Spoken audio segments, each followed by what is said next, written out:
Hello, everybody. Welcome back to the Self-Aware Millennial Podcast. As most of y'all know, I'm J.Mix, and I'm a multi-hyphenate performing artist. I do a lot. Right now, I'm podcasting, but sometimes I sing, sometimes I roller skate. I do a lot of things. But today, we're going to be chatting with one of my greatest friends, and it's funny that we're all in one space at the same time because we've all have not been here for the last couple of months. So Lefty Lucy and Pat Smith. So first things first, we are in the mix announcements now. In the mix is just announcements on things that have been going on in my life since y'all last listened to the last episode, which was with Kirkland. I'm doing good. Circles 2.0 is finally out. Thank goodness. I feel really relieved that it's finally out. Thank y'all for checking out oh my goodness. I said the last episode was Kirkland, and it was actually, I did one for Circles 2.0. So that was the last episode, if you're paying attention. Most of y'all probably aren't, and that's okay. So Circles 2.0 is out, relieved, ready to move on and start making more music. The second thing is, I'll be doing some more live performances soon.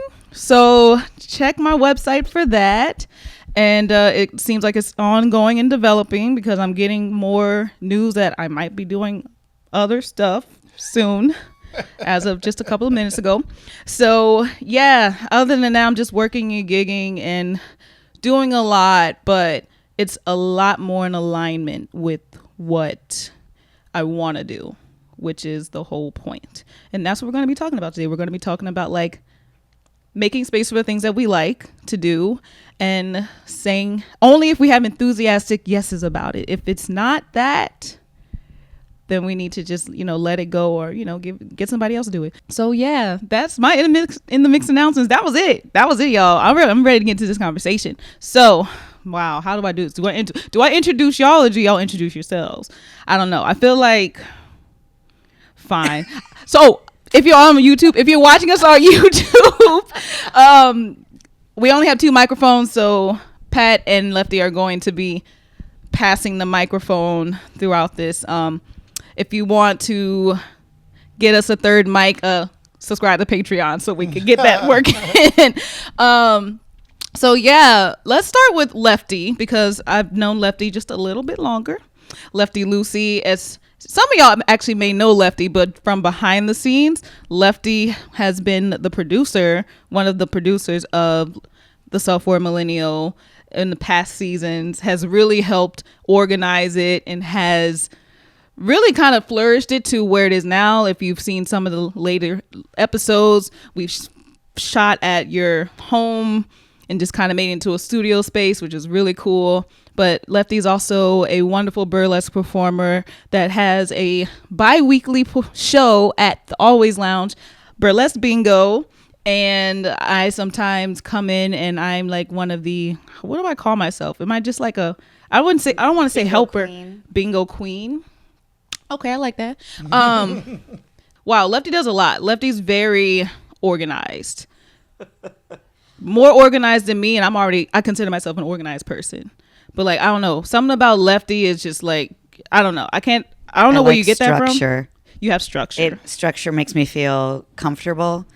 Yeah, and I don't know. I like organizing things. Like we were talking about spreadsheets earlier, and I was like, if you do it in a spreadsheet, you can just change the tab and get a new perspective on the information. It's great because everything's about perspective. Yeah, tell them a little bit more about what you do outside of burlesque. Well, gosh, my world has actually been revolving so much around burlesque. I just got back from the Burlesque Bingo tour. Right. Yes. Tell them about that. Yeah. So it was 3 months of me driving around the country. I went to Memphis, Nashville, Atlanta, Louisville, Columbus, Ohio, Pittsburgh, Philly, Maryland, DC, New York, Chicago, Wisconsin, and Bowling Green, Kentucky. I think that was all. I think those are all the stops. And I didn't come back to New Orleans at all. It was just me and my cat in my bingo cage in the car doing the Great American Road Trip, which I found out was very expensive when I came home to a bunch of paper mail tolls that I didn't even know were there because now they're not booths. They're just scanny things. It's great. I love it. But the tour was great. It seemed like it was great. Yeah. In terms of how you had to kind of finagle your show to match it to the space that you were in, did you have different like size venues, or was there? Okay, I was curious, like if in your package or like when you're like reaching out to people like, hey, we normally do it in this type of space, but no, what I love about Burlesque Bingo is it's like super adaptable, and like it's, you know, it started as a floor show in a bar in the French Quarter that like the bar used to be a house, you know, so it was not very spacious, and being in the Always Lounge is like a dream. That's like my perfect venue. I keep saying like, I don't want larger venues. I want to be able to charge more to stay at the Always Lounge. Like I want to have like $200 ticket seats, you know, because it's like an intimate experience, and you know, like I'm going to come out there and I'm going to be there, and you're going to like, this is a one time only thing, you know.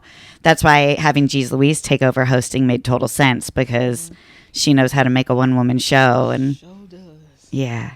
Yeah, G's awesome. We'll have to get G's on here. Yeah, for sure. And that's also been such a gift. Like, you know, I'm all about community. You can only build what your village is there to help you support, and vice versa. And like without G's, without Salem, without you being able to keep making bingo happen, that has completely elevated my burlesque bingo game to the next level, because now I'm like, oh, I can continue allowing that to be making money for all of us, and I can book private parties, special events, and continue going on tour with the show, and then also focus on like directing musicals and burlesque and doing the transcription work I do, and hopefully finding a venue and doing Peep Show.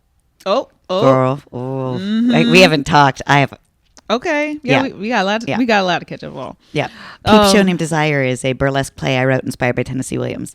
That was a little asterisk. We'll give them more. Actually, if people have been listening to the podcast for a while, I was promoting it when it was happening. Yeah.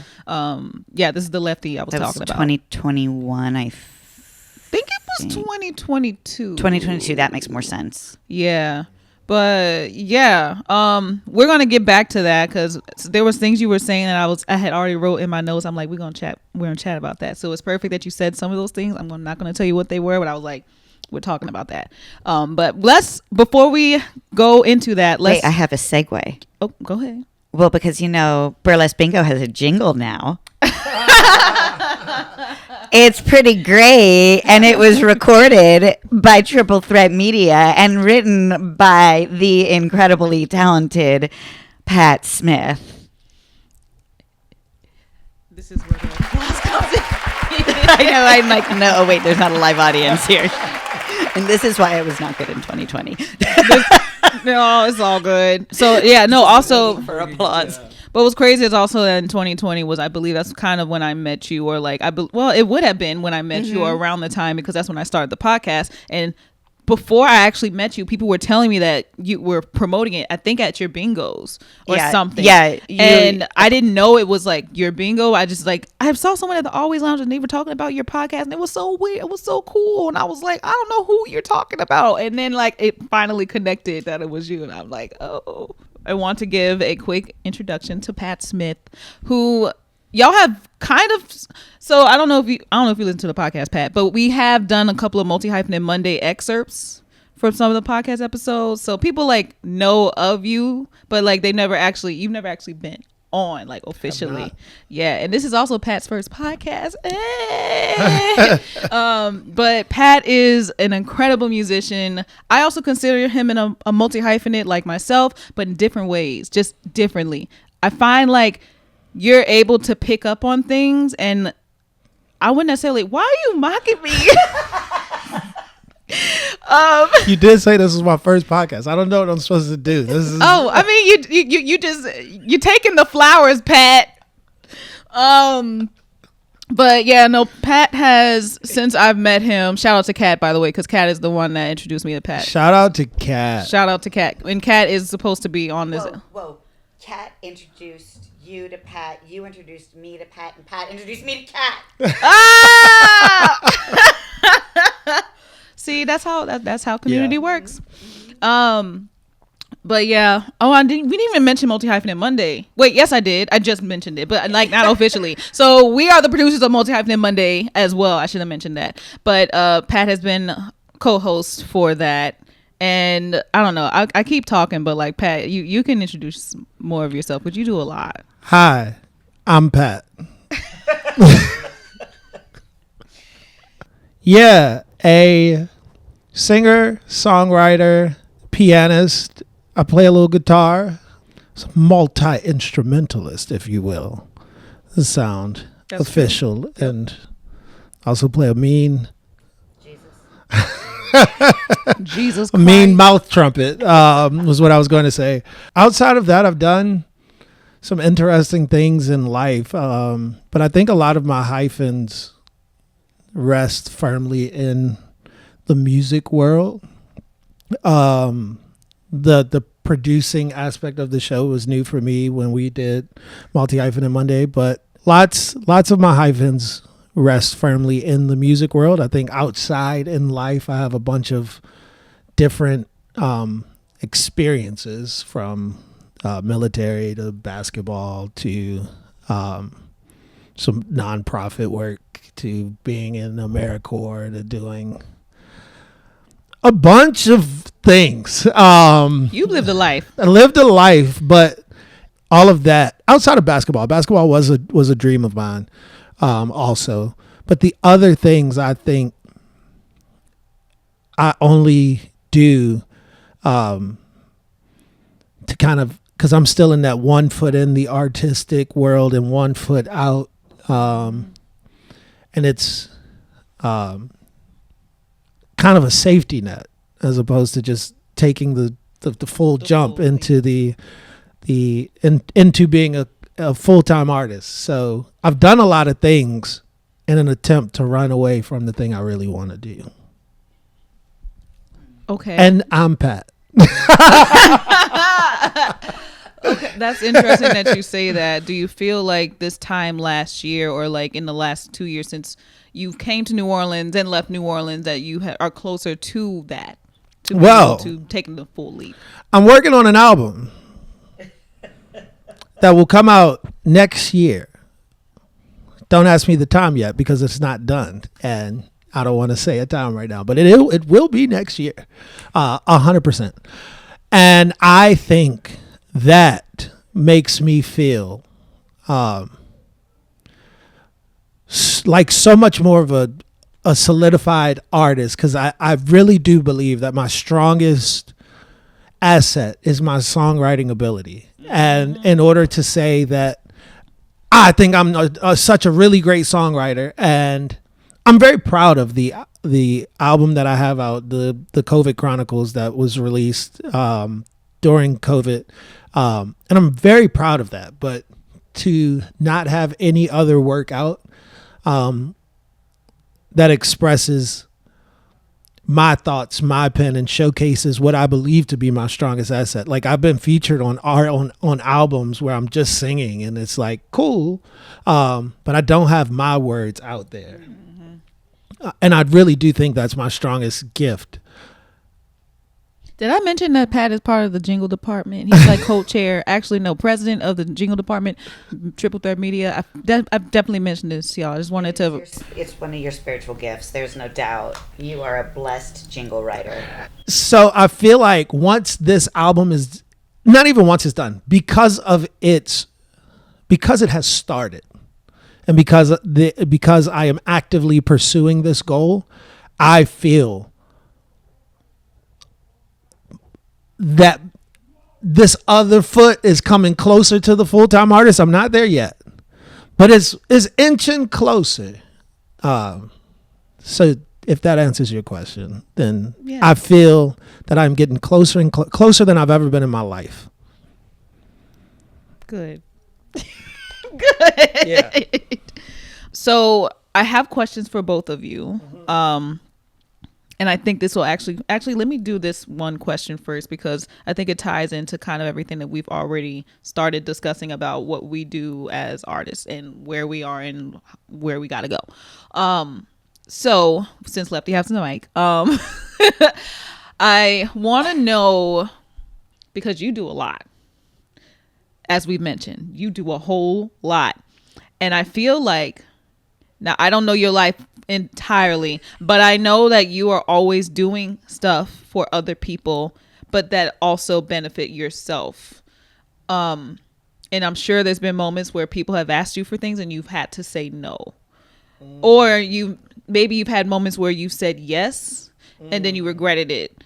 So my question is have you had those moments where you did the thing and realized, I could have not done that? It sounds like you're asking around a boundary growth moment. Yes. Yes. I am. I'm wondering Yes. how if you kind of feel like you have accomplished that at this point in your career. I feel like 2020 was a really big turning point for me with that. Because like I am now like clinically anxious and depressed. So like that's like a known thing. But I was having like extreme anxiety before going to burlesque gigs. And like this is supposed to be my art and the thing I enjoy at the place I feel safe with the people I love. And it just didn't make sense that this was happening. And I was like, I'm only going to say it's the enthusiastic yes thing. And before I even had language for it, I'm only going to say yes if this is something that's like going to bring me joy, because this is the direction I want to run in. And like my time is limited. So if I'm filling it with things that aren't going in my direction, then I'm wasting my own time and possibly other people's. And then as far as being like looking out for other people's concerns, that also is part of my 2020 thing, because I did learn and grow so much after, George Floyd was murdered, and, I got the scope of growth and I started working with No Dream Deferred. And it was important to me that as a blonde haired, white presenting person, like I recognize I get a certain level of privilege and I've had certain doors just open for me. And so it was important to me that in order for me to be comfortable taking up space as an artist, I needed to be always making space for other artists who have not been given that space, specifically Black artists, because we're in New Orleans. And so it was important to me that if I was taking up space, I was filling it, and that I was making space for other people. And that was part of what instigated Multi-Hyphenate Mondays. Was I know that you'd been interested in producing and hadn't really done it, and you were like interested in trying anything, and we all love each other, so it was like a no-brainer. And I was like, well, let me handle, I'll get the venue taken care of, I'll do all these things, and I'll keep you in the loop on everything, so you know how to do it now, and you have these connections now. And once you do it once, that's all, everything, y'all, we're making everything up. Everything is made up. It's fake it till you make it. Don't matter. But like, if you have someone to help you do it that first time, you go, oh, this isn't that scary. I know I've been in a point in my life at the moment where I have been enthusiastically saying yes to things and not saying yes to things that I'm not enthusiastically excited about.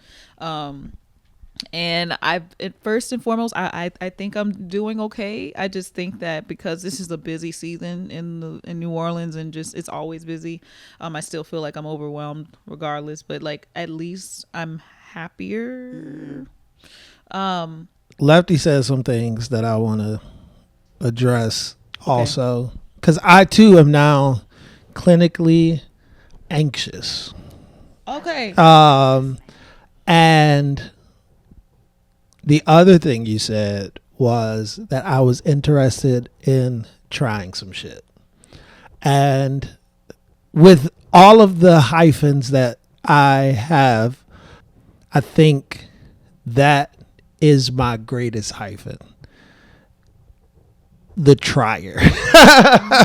Like, I'm going to try some shit, and I'm never going to stop trying things. And that is a thing that keeps my life very fun and very fulfilling, is because I will try a lot of things, which also brings me back to this question of, if it's not an enthusiastic yes, then it's a no. There are some times when it's not an enthusiastic yes, but I really want to try some shit also. And it's just like, this could expand. I think that I get stuck in I tried it. You seem to really want me here, but I gotta go.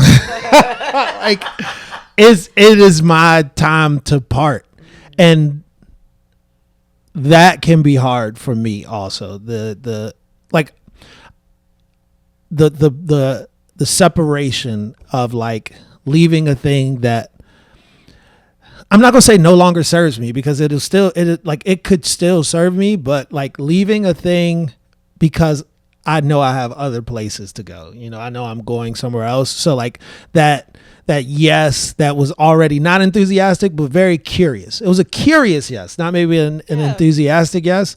Now it's like, oh shit, I'm in a whole committed thing now. Let me I gotta back away. That is one of the situations I am in and have been in and have found myself in with the if it's not an enthusiastic yes, it's a no, is that like sometimes I just get stuck in these things because I am a trier. Like, have you done this before? Nope, but I will. Like, you done burlesque before? Nope, but let's do it. you know, so I will try some things, but that can often put that it takes up time. And then I find my journal will let me know when I've given up too much time to other people. Woo! I feel that. Only I don't journal, but like, yeah, because I need to, because I feel like when you are writing, like you are really like, it's like you're watching somebody else's story or reading someone else's story, and it's easier to, at least for me, it's easier to be like, no, don't do that. Yeah. When you're talking to yourself anyway. Yeah, no, I think, Pat, you're just really good at a lot of things, and it's hard when you're good at a lot of things because people are like, we want you to continue doing these things. But you know, you're learning, as we are all learning, that you know where your heart is and where you need to be utilizing your time, because time is ticking, clocks are ticking. And if I can say anything about this last year, like, tomorrow's not promised. I know people just our age that are no longer here within the last couple of weeks. I'm just like, yeah, it's like you only need to be committing to things that are good for you. But I think the other place that I'm in working on this new album, amen, is I've spent a lot of my time, and I think you have a large family also. So like the mindset of teamwork is instilled very young. The mindset of I have to be a supportive piece to all of these different puzzles is instilled very young. And then I went to the military, which only further deepened that a part of the unit, a part of the team. Like, we're here together, like, and this is our sub. Like, we go as far as the weakest link. So buy in or get off. And then doing basketball and then doing basketball professionally, it only gets deeper to be like, be a part of the team. Being a part of a team is easy for me. It's easy for me to support the other dreams. What's hard for me and what I'm learning is that in supporting all of those things, like, there's some shit I want to do that I want to do that I need to. I'm sorry that I can't support you right now because it's taking up too much time, and I gotta get this shit done that I want to get done. And this is the first time I feel that I'm doing that in my life.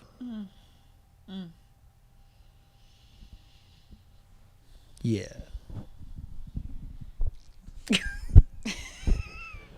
You do the things already though. Like, you know, like you've been here.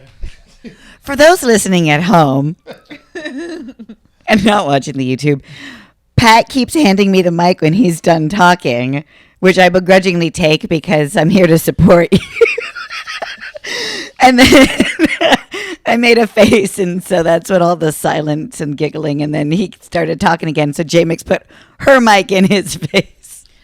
Look, I'm okay with, first and foremost, I'm okay with silence. I've learned so much about, like, even though we're doing a podcast right now, if there's a little bit of silence, that's okay. They can be a little uncomfortable. Okay.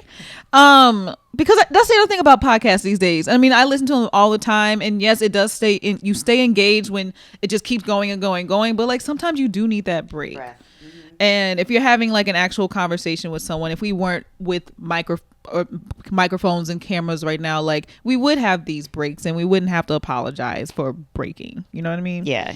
So, I appreciate what you just said, Pat, on all of that. I feel like you and funnily enough, I actually have never had Mark Anthony Thomas on this before, but we were having a conversation. I saw him on the Greenway like a couple of weeks ago, and like we were literally talking about this exact same thing, just kind of like feeling like we're putting too much of our effort and doing so much for other people that like this thing that we want to do that we just can never get to. And then the feeling you get when you finally do get to do the thing that you wanted to do, the things that fulfill you. So I'm really happy to see that you are in that. I'm happy to see, like, especially where you're going. And it's crazy because like this is the second time you've been back in New Orleans since you left, and you're gonna be back in like less than a month. Like you're literally coming back all the time, which may say something. I don't know. But I don't know. I think that I mean, you're always gonna have a place here. Why are you looking like that? Thank you. I love New Orleans. My name is Pat, and I love New Orleans. Wait, and now say this is the self-aware And millennial. and you're listening to the Self-Aware Millennial. Another thing that I wanted to quickly just chat about, because we had this conversation kind of on like multi-hyphenate Monday. Y'all funny. But there was a conversation we had a while ago about how you do sports. You were talking about basketball and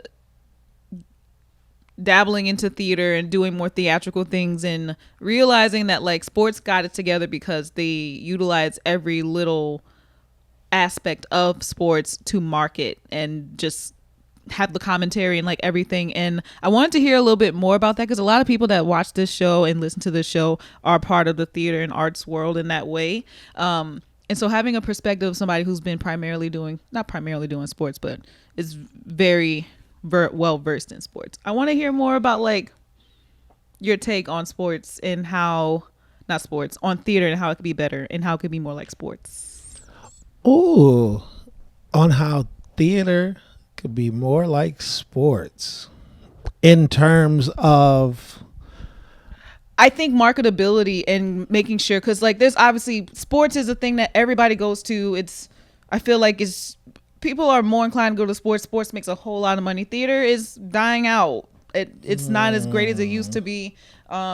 It's still only catering to a certain audience, and they're unfortunately dying off. So if you could be the executive producer of theater and make it more like sports, what would you do? What would I do? Or how would you orchestrate that? You don't have to be the one to do it. You just gotta be like, okay, you do this, you do this, you do this. You know, I think it has a lot to do with the accessibility of the stories. A lot of the things that I've been a part of, which are very few. I've only dabbled in theater because, again, I'm good at trying some shit. So I've dabbled. But I think a lot of these stories just don't seem accessible to like my emotional capacity. So like I was in the Carole King musical, like, cool, I am a songwriter, I do like it, but you know what, I'm not a white woman. So and that was the whole story. Like, I love you, Carole King, if you listen to this, but that show just was not for me. And I feel like similarly to, as much as I've dabbled into the theater world, everything I've been a part of. It's like, it's cool. It's not for me though. Where in sports, it's like, oh, here, like just try this thing out. Like you're going to experience all of these emotions, but you're actually doing the thing. So I don't know, maybe bringing the ease of doing the thing, because like anybody could pick up a ball, like even if you're not good at basketball, like anybody could pick up a ball, go to a court, and like it will be welcoming. I feel my time in the theater community, you're welcomed if you're talented. Yeah.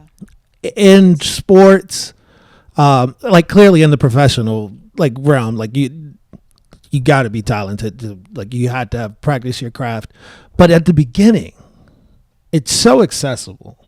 You want to play soccer, here's a ball, just kick it, just do, like getting fresh stories that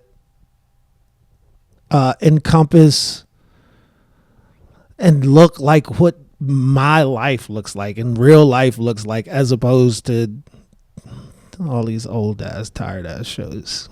I would, yeah. Period. I think, yeah. Okay. That's what I would do. I would get somebody in the community who is writing a story. Let's do your show. That doesn't really make it like sports, but in a way it does, because sports are always refreshing, because nobody wants to see Michael Jordan play basketball right now. No, because he's old. Sit your old ass down. Let some new people do some stuff. So in a way, it is like sports. With that being said, sit your old ass down. Let some young people do the shit. That's very true. I see the Institute of Theater throwing so much spaghetti at the wall. Like they're trying to do all of these like movies into musicals and nostalgia things, but they don't understand what the nostalgia actually is. Like it's still being created by a generation of people who think it's weird that we watch cartoons and play video games, who don't understand that there is a whole structure of art. There is a whole legitimate, that's classist bullshit, but world of art that doesn't look like what they're accustomed to. So they continue investing all of this money in things that we don't want. And then they're like, why don't you want this? Like the thing I see, like I'm thinking about this when you mentioned the connection between sports and theater, I instantly thought of supply and demand. Sports is accessible because so many people are into it. You can also, some places you can go watch sports for free. Yeah, exactly. If there was, so that's what I love about the entertainment community we have here in New Orleans. It's not accessible for children, but like if you are an adult who ever maybe possibly consider doing anything artistic, there is room for you on stages here. There is a networking community. Don't get me wrong. There's also shady bitches, but Shady like in any industry. the way we run our community here, even if you're new, you're going to figure out who those people are real fast, because you'll notice no one's working with them. Mm-hmm. Or you'll notice that they're only getting the really high paying corporate gigs because nobody wants to work with them and they don't care about personality and in capitalism.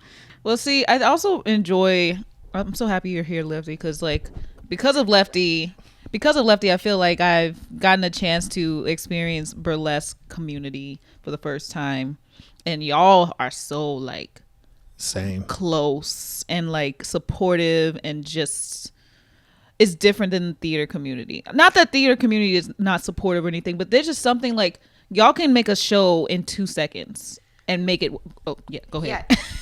Actually, it's really interesting that you're saying this, because after touring, I'm discovering how unique it is to the New Orleans burlesque community. Oh. Because like I'm in such a happy bubble here. I was shocked at how, because like part of my burlesque bingo show is I hire a performer from that town to be my assistant, mm-hmm. so that I'm creating work locally wherever I go. And the amount of times I was like, oh, there's drama here. Oh, there's not really community here. Oh, there's not really a Facebook group. Oh, yeah, we don't really do that. Oh, people are weird about going to each other's shows. Like, it was just like so not how we do things. And it's a way of doing things. But going back to we literally make everything up. Like, I feel like New Orleans has a lot of people populating it that are interested in living life as well as surviving, like simultaneously. Whereas living in most of America is the surviving, and like you want to live life, like you're working those jobs to make the money, but then like you're too tired to do anything after work, and like you got your 2-week vacation, and that's kind of it, right? So what you're saying is New Orleans performers, or I should say New Orleans burlesque community at the very least, like y'all are definitely more you want to live, but also have a pleasure. Like you might be struggling, but you around enough people for it to not necessarily be pleasurable, but like more pleasurable than like majority of other spots. And it feels like it could be a like utopian example of how like people could function with each other, right? Because like we're this microcosm, and I always say like I never make statements like people suck, because like I'm people, and like yes, sometimes they suck, but like that's a different joke. So like if we can do this, if our community with all the stuff, and like we still have all the stuff, we are still human. Like at no point are people ever going to stop being human. Like having a home and food and water and your needs met don't make you not be human anymore. And we don't even have that, so that's why things are so crazy. But if things are that crazy, and like a community of artists can be this supportive of each artists. And like that's one of the things I love about like having Jeez Louise hosting Burlesque Bingo. She's been voted by burlesque performers the #1 burlesque performer in the world. That we have a burlesque performer voted for an award for burlesque. It's so unique and beautiful that like our community on it. So that does reflect that on a larger scale. There is that element, and of course there's like always the like Miss America pageant element of things. But I think that there is, you experience everything through the perspective you enter it through. And so if what you're going for from this is, a professional career with the whatever, then you can do that. And then like, I'm not here to make friends, and that's fine, do you. But like, if you would like to have a pleasant life and also a professional career, like you could do that too. And that's cool. Community that backs you up. Oh my God. A community that backs you up. This community is everything. This is an anchor in my mental health, 110%. Sorry, y'all are like a quarter of my mental health pie. But one thing I'm realizing also in terms of theater, burlesque world, and how it kind of sort of intertwines, or maybe it doesn't, is that I think not always do the I would say the audience members of theater correlate with the actors and the people that are on stage performing. Because like I know for me, and y'all have heard it a billion times, like when I did stuff for the Victory Bells, even when I've done stuff just in regular theater around New Orleans, like the audience does not always reflect the cast members, the creative team and everything in terms of like our values and morals and stuff. So sometimes it's hard to connect. I feel like in the burlesque community is not that. I feel like you are your people, like you are performing for your people. It's a community of do you boo. Mm-hmm. Like do no harm, do you boo. And like campsite rules, leave it better than you found it. Yes. I think that everything you just said about the theater world and the theater audience is particularly why I don't enjoy doing theater. It's not the audience members. It's not. But like you said, when you're on that stage, it's hard to get into character. I forget exactly what you said. I think it was get into character, or like no, it was more along the lines of like being able to connect with the being audience. able to connect with the audience. So like when you're on that stage for that particular audience member. It is hard to connect to that audience. But I am of the belief that it is not the audience because they are there.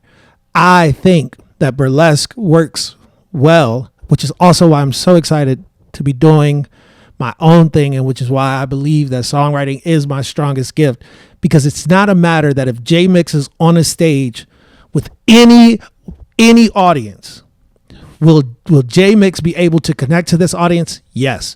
But currently, you're doing this show and it's got to be this way. There are no deviations, no anything. But if I'm on stage and I get an opportunity to perform to that same audience and I'm just allowed to do whatever I want, without a doubt, I'm connecting to you. You're going to leave with something impactful. You're going to hear what I wanted you to hear, and you're like, so I don't think it's the audience's fault, but I don't like theater and performing in theater.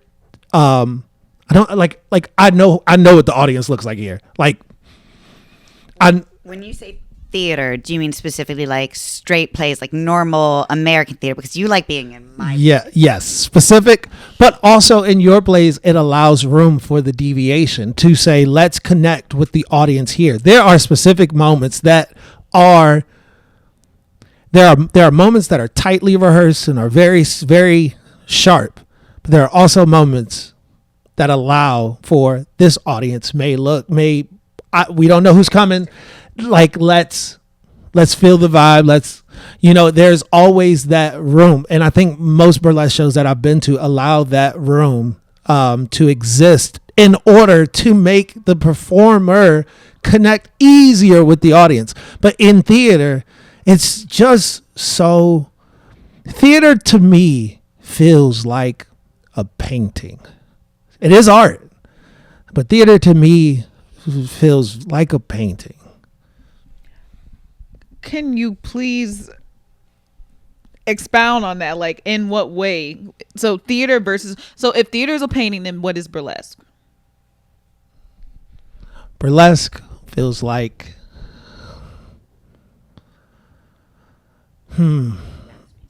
yeah, it feels alive. Not, and I didn't want to say, I didn't want to call the theater something stiff that was not art, but theater feels very stagnant, very like, here is this play. It's going to be the same, rinse and repeat. Different people, but sure, maybe you get you get a little riff here, or you get a little accent here, but if it's a new play, if you're bringing new life, but like, most of the theater that we tend to do is things that have already been produced thousands of times. And additionally, like, there's nothing wrong with doing something if you have a new vision on it. That's why I love doing musicals and burlesque, is because you gotta let the entertainers inform what's happening. Don't try to fit a square in a triangle box. Like, let the square take up space, because new discoveries will be made in that. But interestingly, because I think I see a lot of what you're saying as being like a structural theater thing, because when we were auditioning for musicals and burlesque, I really preferred working with burlesque performers and musicians over actors, because when I work with actors, my experience has been they need to be told everything.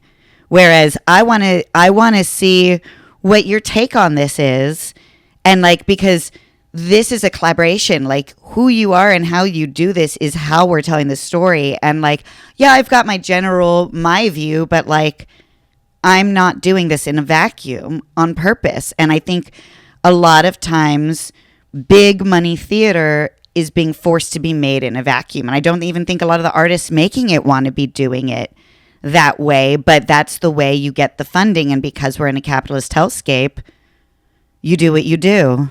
And then we go back to the conversation we were having before we started recording about corporate gigs and all that, and how it's not fulfilling, but it does pay the bills, which is very similar to big theater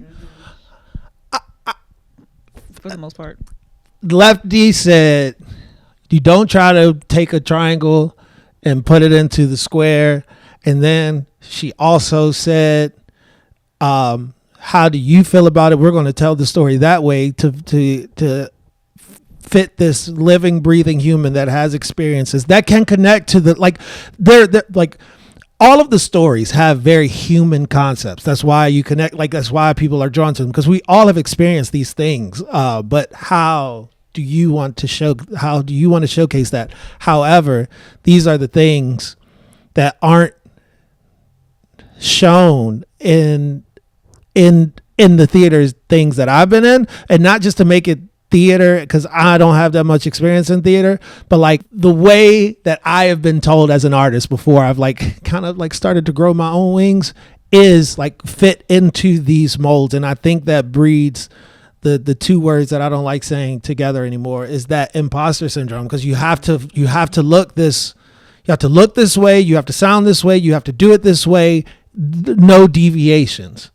And if I can't deviate, if I have to replicate this exactly, I can't, because I'm going to bring some Pat to this, and I can't replicate it. But I do think that those are just breeding grounds for that doubt.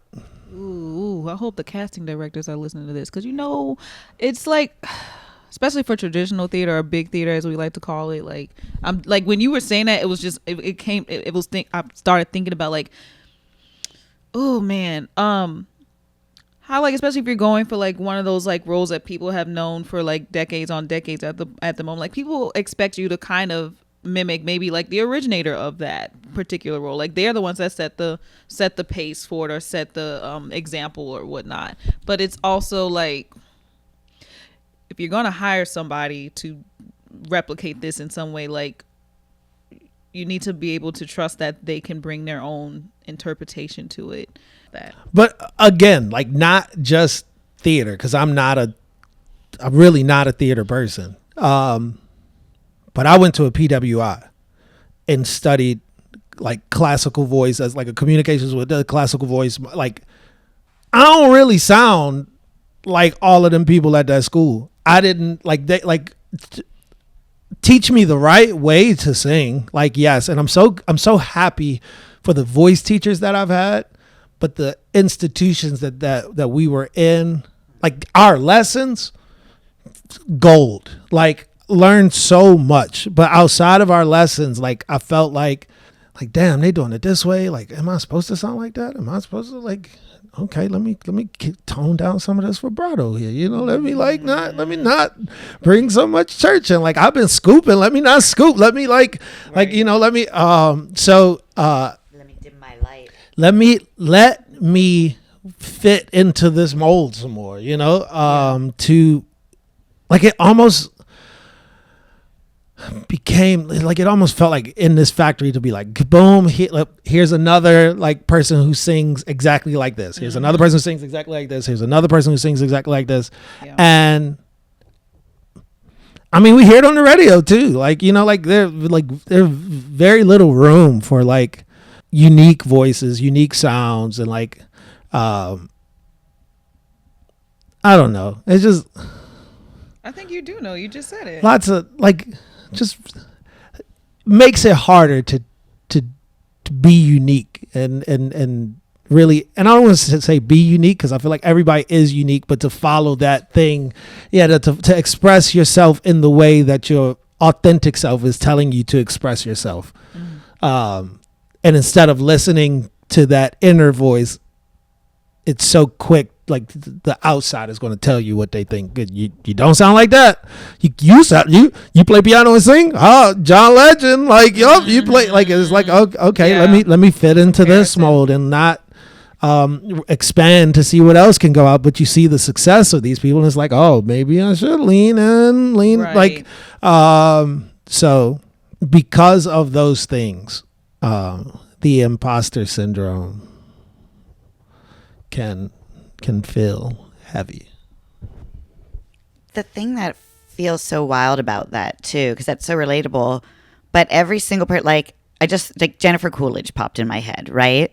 Like, she, like, Jennifer Coolidge is Jennifer fucking Coolidge, no one can replicate it. And like, so you see people like Marilyn Monroe, and the whole reason these people succeed is because they didn't fit the mold, because they were unapologetically themselves. Yeah. Or someone saw that and they were like, don't change. We're going to highlight you just as you are. Don't just be you, you know? Well, I think that's actually a great way to kind of end this. And for everybody that's listening, if you are experiencing imposter syndrome, which we have had conversations about this in the past, I am now, thanks to Pat, on We're not saying that no more. We're not saying that no more. Imposter syndrome. We're not saying that. We're not saying imposter syndrome. Imposter syndrome is cut. Yeah. We're not. And you know, Tank from Tank and the Bangers, she posted something recently over like the last couple of weeks along the lines of like, you know, like if something along the lines like if you're ever feeling as though you're not meant to be in a place, like just remember, if you are 100% yourself, then that's all that matters. And you won't experience imposter syndrome if you know who you are as an artist. Mm-hmm. If you know, like, okay, yeah, people can be trying to compare me to this person, but like, these are the reasons why I can never be that. Yeah. And this is why I want to be this, like, because it is me and I don't have to worry. I don't have to think about it. I don't have to practice. Like, you still have to practice, but like, you don't have to. You're taking less energy by being yourself than trying to replicate somebody else. Yeah. So I agree. And I think we had this conversation on the phone that like, I'm not an imposter, and the only time you get that feeling is if you are doing. Like, I don't feel like an imposter if I sit home and not try. Like, I only have that. This is the last time I'm saying it because I said I'm not saying that no more. I only feel that imposter syndrome when I'm actively doing the thing. So if I'm actively doing the thing, I'm not an imposter because I'm doing it. But what I have replaced it with is that I am pushing through doubt. I do still doubt myself, but I'm pushing through it and I'm going to do it. Pushing through doubt and leaning with curiosity. And leaning with curiosity. Yeah. I'm pushing through doubt and leaning with curiosity. Yes. Because I'm not an imposter. No. I'm not an imposter, but as an artist, I doubt myself. Mm-hmm. But I'm not an imposter. I am not. I am an artist. I believe you. I am an artist. I know, but that's why I'm not saying those two words anymore. Because, like, I am this thing. Yeah. I am an artist. And do I doubt myself? Yes, but I'm pushing through it and leaning with curiosity. And every artist, mic drop. We're done. No, but to close out, I think I've mentioned this before, like on social media or something like that. I mentioned like every artist is supposed to be different because the universe is a multi-hyphenate. The universe itself is very like, you don't know what's going to happen. Like, we just like, you just kind of lean with whatever it is, but like, you don't have like every aspect of the universe. There is nothing that is the same entirely. It's everything is unique. I'm thinking of stars. Sorry, y'all. I'm thinking every star is different. So why don't we just all shine differently because we're all stars? Yes. Yeah. So with that, y'all, thank you so much, Lefty and Pat, for having this. This is the kind of conversation we be having like all the time, but like we just so happen to. You were invited this time. Record, yeah. Thanks y'all for being a part of this conversation with us. If you have any questions, I think if you're on Spotify now, you can actually leave comments. So if you want to do that, yeah, I know it's a new feature. Let us know what you thought about this episode. If you want to see them back at some point, we're nearing 100 episodes, so I don't even know what I'm going to do for the 100th episode. We're like, I think this is episode 97 or 98. I don't know. We'll see. And yeah, if you also enjoy this and you want to see more episodes, thank you so much for the Patreon community for continuing to support the Self-Aware Millennial. It just keeps us on the streaming services, which really helps people, especially artists right now, especially the time of the year we are in and what just happened in terms of the election and whatnot. We're all in different headspaces. So I hope that this gives you a little bit of clarity on what your next steps are, because we're going to really need that art to be as unique as possible to who you are. And with that was good. You know, I just be doing this stuff that, you know, I'm a podcast host. Okay, y'all. Thank you so much. Hope y'all have a great night. Bye.